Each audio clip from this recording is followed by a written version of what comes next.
Bom, meus amigos, vamos retornar agora do nosso pequeno intervalo com a materialização das pesquisas que os amigos espirituais fizeram chegar e vira a nossa famosa colinha, aquela colinha que é permitida, né?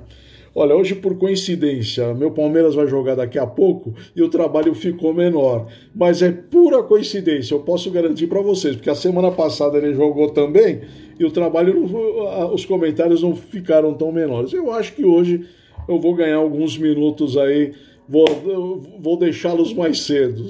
Bom, já que daqui a pouco temos um outro compromisso também, não importante como este, mas vamos dar a sequência, tá bom? Vamos lá, vamos dar início aos comentários. A pergunta 578 nos fala o seguinte: o espírito pode falir em sua missão por sua falta? E aí tem a 578A, quais são para ele as consequências? A materialização nos fala o seguinte: significado de falir, um sentido figurado: fracassar, ser mal sucedido, faltar ou minguar. Falir na missão é uma expressão forte, pesada, que causa uma profunda tristeza, pois quando alguém for mal sucedido ou falir, isso pode comprometer todos que fazem parte daquele programa reencarnatório. Então ele é um termo um pouco duro, mas uma afirmação de um mentor. O missionário pode minguar sua tarefa e prejudicar os que se encontram em seu redor, em seu caminho, vendo e absorvendo suas lições pelos canais do exemplo. Já os espíritos superiores, aqueles que preparam e avalizam a reencarnação do missionário, esses já passaram por essa etapa, então eles não fracassam, mas sentem quando um dos seus, aqueles que vêm para cá, porque eu não classifico só missionário, aquele que tem aquela missão elevada e tal, de levar a palavra de Deus, a religiosidade e grandes obras. Eu acho que todos nós temos as nossas missões. Então eu coloco sempre que somos todos missionários. Todos temos uma responsabilidade com a nossa vinda, com a nossa reencarnação e com aqueles que nos cercam. Então é uma missão. Então eu considero todos nós como missionários. Então, quando um dos seus missionários sucumbe na sua tarefa dos compromissos assumidos, são conscientes de que o reencarnante pode falhar na tarefa, na missão assumida, mas tudo servirá de um grande aprendizado. A Terra é uma escola onde o espírito vai aprender, terá suas experiências e acumulará lições, aprendizados e descobrirá o verdadeiro significado da palavra amor. Porque através dessa palavra do amor que Deus tem por todas as suas criações e criaturas, é que ele nos dá a oportunidade de retornarmos. Então, quais são para ele as consequências? Voltar. Voltar, hoje, é como se repetíssemos de ano. Não aprendeu tudo o que precisava aprender. Qual que é a melhor forma? Volta. Tá? Então você vai reiniciar o processo. Você começa o ano letivo todo novamente. E nós vamos começar a nossa reencarnação não do ponto que paramos, e voltamos à espiritualidade. Vamos voltar lá atrás, bebezinho e tal, até começar tudo de novo. Aí lá na frente nós vamos ter aquela certeza, acho que falhei aqui, E aí você vai dar sequência, Então o projeto reencarnatório, o plano reencarnatório de todos nós, leva em conta também todos os que estão ao nosso lado. É uma grande missão. Lembrando que missionário é aquele que recebeu ou assumiu a incumbência de realizar determinada tarefa ou promover a sua concretização. Por isso que eu classifico que todos nós somos missionários. Cada um de nós tem uma tarefa, tem algo a entregar. Uma palavra de incentivo, que é sempre bom. É preciso que se saiba que ninguém falha na sua missão totalmente. Sempre há o que aproveitar para a sua instrução, mesmo porque o mal que ele causar responderá por ele. Por vezes voltando em outro instrumento físico para terminar a sua tarefa. O espírito não retrocede, ele cada vez mais cresce em todos os rumos da verdade. Então, aquele negócio, Você pode voltar numa condição inferior. Você tem uma condição financeira maravilhosa, vive na opulência, não sabe cuidar daquilo, você vai retornar a uma situação inferior à que você estava. Você vai voltar com dificuldades, mas o seu espírito, ele não vai retroceder. O espírito não vai voltar a desaprender aquilo que ele já aprendeu em todas as oportunidades que teve de vinda para cá.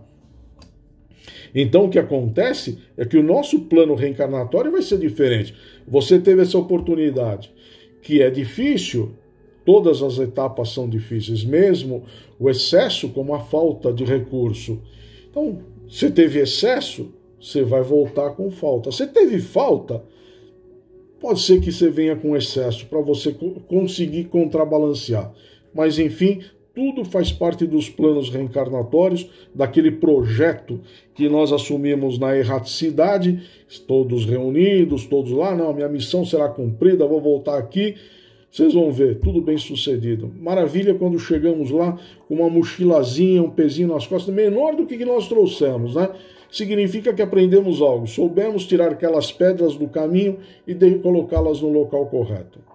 Sempre haverá uma oportunidade. O parágrafo abaixo que eu vou ler agora serve muito para nos inspirar. Não existe no livro da vida perdição eterna, como assinalam muitos escritores, posicionando-se como doutores da lei. Mesmo a palavra eterna não tem o significado que lhe quer dar. Por haver muitas eternidades, somente Deus sabe irradiar seus pensamentos na linguagem universal, de maneira que os espíritos mais evoluídos assimilam seus grandes desígnios e executam a sua soberana vontade. Maravilhoso, né? Saibamos que quase todos os seres encarnados, quase sem exceção, falham de certa forma, quando encarnados. Há muitas coisas que deveríamos fazer e que não são feitas, e impedindo a nossa evolução, e às vezes das pessoas que nos cercam.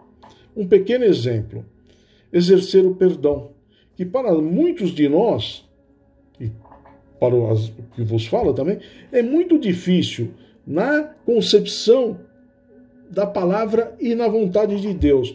Perdoar realmente de coração, abandonar aquele sentimento, é complicado. Em muitas oportunidades temos que praticá-los, mas por nos acharmos que somos injustiçados, os coitadinhos, né? Não praticamos. Desencarnamos com aquela mágoa, né? Aí o outro envolvido poderá pensar da mesma forma e pensar, agora ele partiu, é tarde. E o tempo passa para ambos, sem ter exercido o perdão.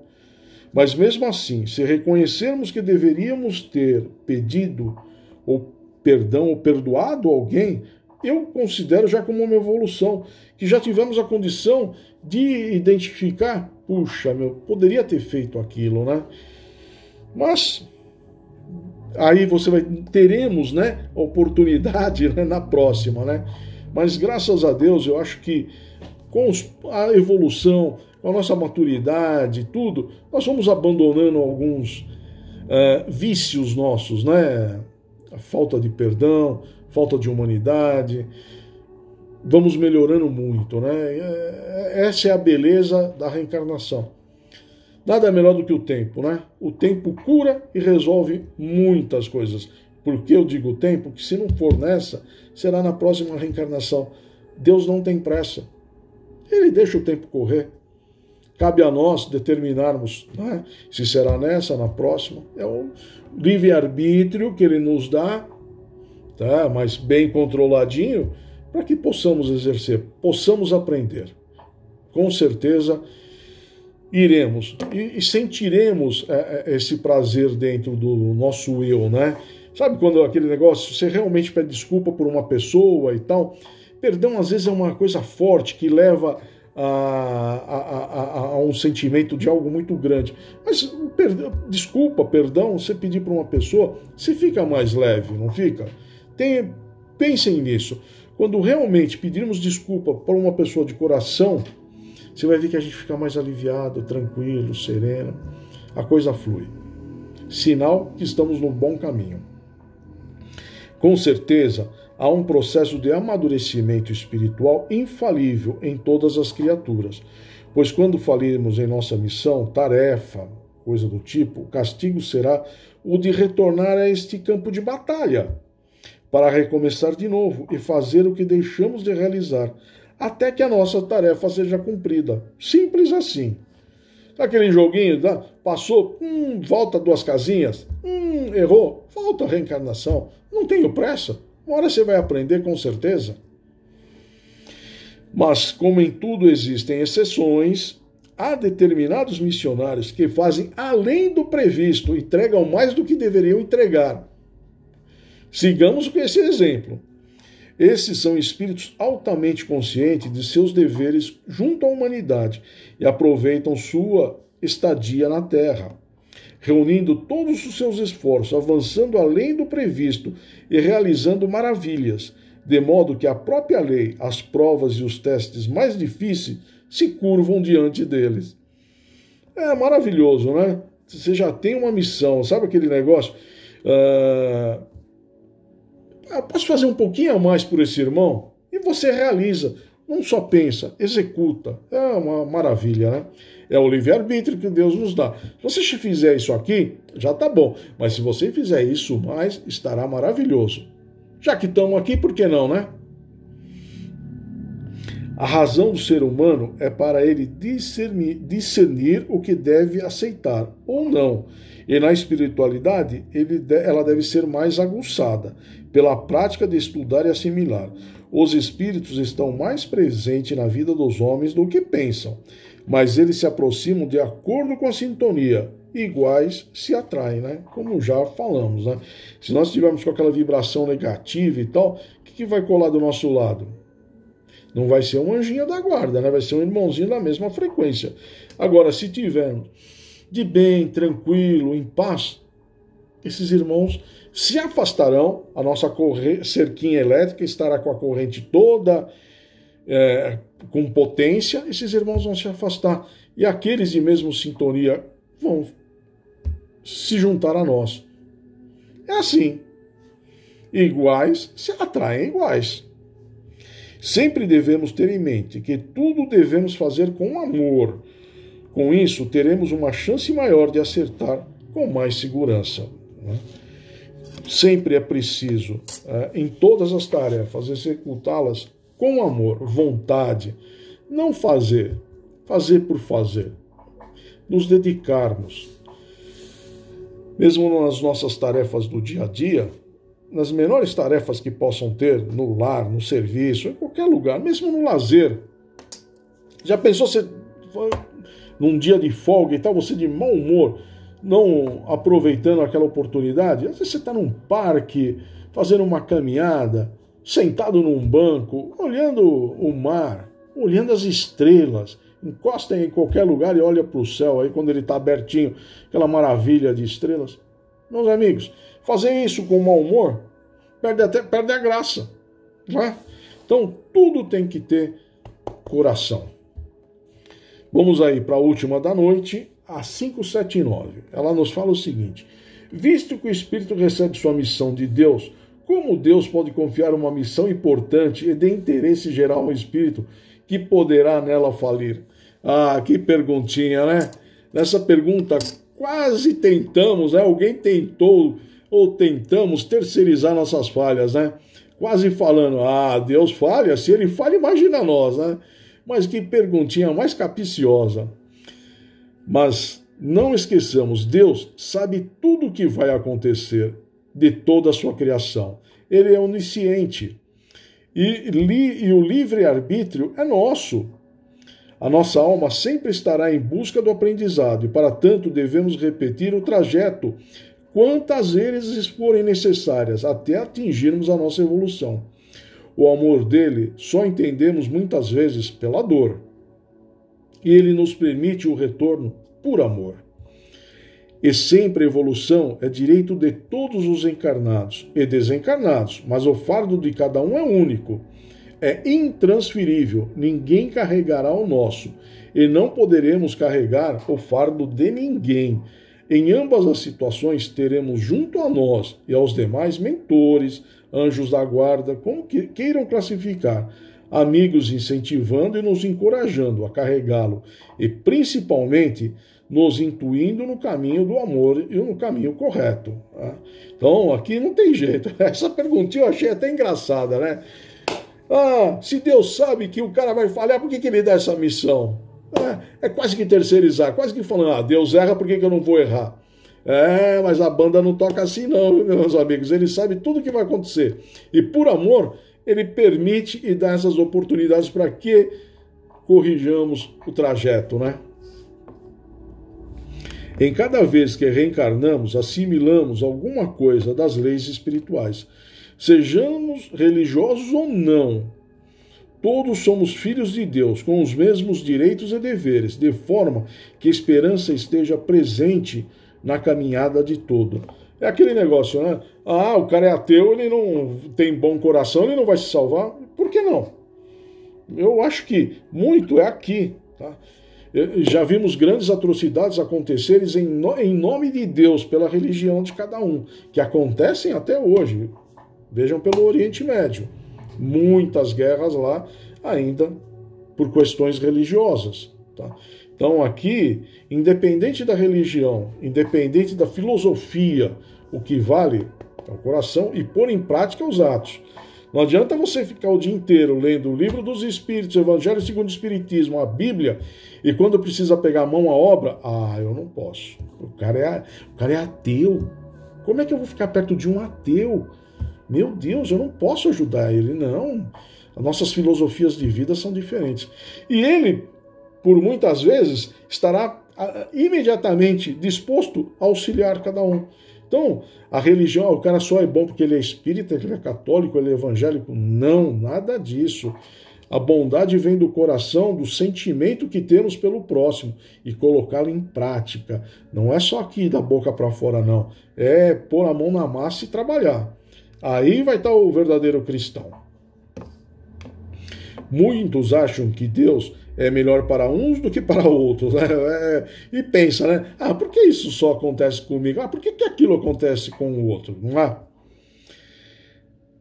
é? Mas existem sim os espíritos mais evoluídos, os mais velhos, que assimilam mais por serem adultos. No entanto, nós, as crianças, no amanhã seremos adultos também. Já paramos para pensar? Por que acontece isso ou aquilo? Porque aquele irmãozinho está mais evoluído do que nós? Porque ele se dedicou mais na vida anterior do que nós? Nós preferimos ficar na boa, tranquilo, e ele estava na mão à obra? Já paramos para pensar que uma das consequências pode ser isso?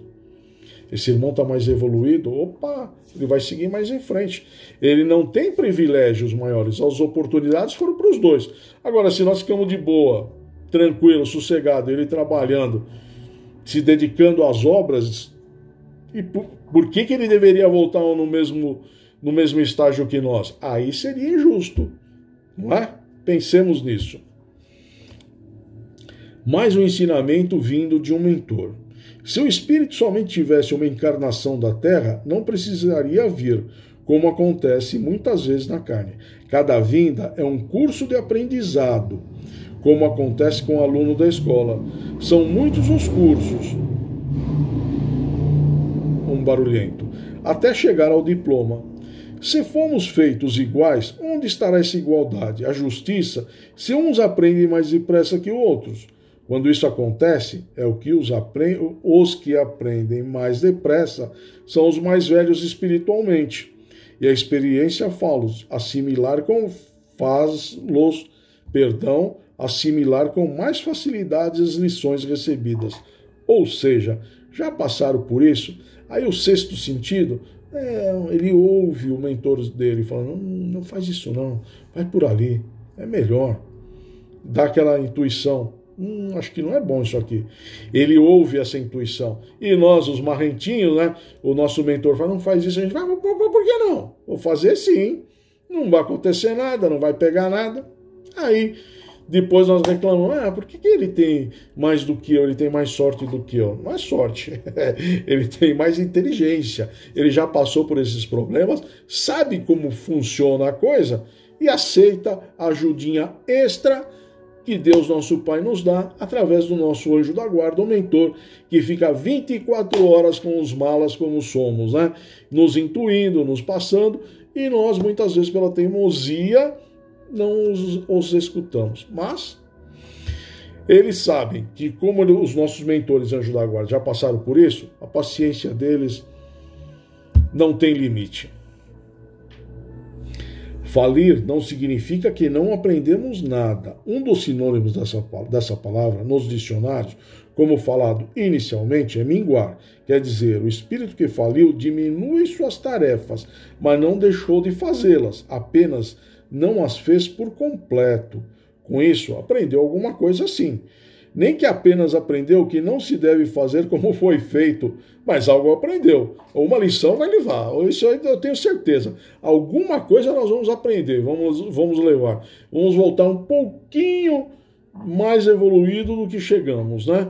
E aí vão se sucedendo novas reencarnações, e aí vamos melhorando por completo. Pode levar um tempo, mas vamos conseguir, eu tenho plena certeza disso. Fechando o estudo dessa noite com o Miramês, é de Deus que o Espírito recebe a missão, e Deus sabe que alguns vão falir em certos pontos da tarefa que deveriam realizar, mas, ao contato com a tarefa, o Espírito assimila alguma coisa, que com o tempo cresce na sua consciência. Se Deus fez as leis, e sendo Ele a inteligência suprema, não devemos descuidar, julgá-lo ou apresentar sugestões de como fazer. Uma coisa é certa, se juntarmos todos os cientistas do mundo, eles não terão a capacidade de fazer um átomo sequer. Como então dar conselho para quem o fez o universo? Achei muito bacana e resolvi encerrar com isso, né? Se tem falha, como é que você vai ensinar alguém que criou tudo? Vai dar palpite de que jeito, né? Mas, como eu digo, essa lição ela é muito bacana, porque ela mostra insistentemente que cada um de nós tem uma tarefa, tem uma missão. Nós temos um projeto, todos juntos. O projeto era abrir a nossa casa de oração, ou a nossa missão era fazer o trabalho virtualmente. Enfim, não sabemos quais são todas as nossas missões. Mas cada etapa que passamos e conseguimos vencer essa caminhada, sabemos, nossa, olha, precisou acontecer isso para podermos nos reunir todas as noites às 21 horas, não é? As igrejas, os templos, as casas de oração, todas fecharam. Mas em cada lar fez-se uma luz, se acendeu uma luz de oração, de amor. Estamos há mais de um ano e meio praticamente conectados todas as noites, diversificando um pouco o trabalho, nossas radionovelas, que eu acho bem bacana. Muitas vezes não temos o tempo de ler o livro e vai fracionando assim 10, 15 minutos cada capítulo, se torna tão agradável e estamos juntos todas as noites. Quando nós fazíamos o estudo na nossa casa, eram poucos companheiros, né? Poucos irmãos ali que participavam junto, 10, 12 talvez. Hoje estamos atingindo um número maior do que esse, todos conectados. Enfim, meus amigos, por aquilo que achamos que é complicado, e foi realmente, está sendo, né? Não podemos descuidar de forma nenhuma desse vírus, dessa doença. Estamos vendo aí, ainda dizimam tantas pessoas. Mas foi uma forma de nos colocar em sintonia com o nosso lar, nos colocar em sintonia. Muitos de nós não sabíamos a necessidade, não tínhamos a ideia da necessidade que precisávamos tanto estar em oração, e sentimos falta disso. Íamos uma vez, 2 vezes, quiçá, na semana na casa. Hoje estamos reunidos. Hoje criamos outros trabalhos, como a oração da Dona Julinha, todas as 18 horas. Temos aos domingos o passe virtual de energização da Nildes. Nós não tínhamos na nossa casa isso. E acabamos, por necessidade, talvez por necessidade, por amor, criamos outros trabalhos. E aí vão agregando outras coisas. Então, por isso que eu digo, cada um de nós tem uma missão. Saibamos identificá-las. Meus amigos, olha, eu diminui um pouco, mas não foi tanto assim. mas já caiu um pouquinho. Eu agradeço essa oportunidade bendita que vocês me deram de entrar ao lar de cada um de vocês. Foi com um prazer inenarrável que eu recebi cada um de vocês em meu lar. Espero que todos tenham uma linda semana, de muita paz, tranquilidade. Espero reencontrar a todos na próxima semana. Eu deixo um grande beijo no coração de todos. Obrigado pela paciência. Até a próxima semana. Fiquem com Deus. Obrigado.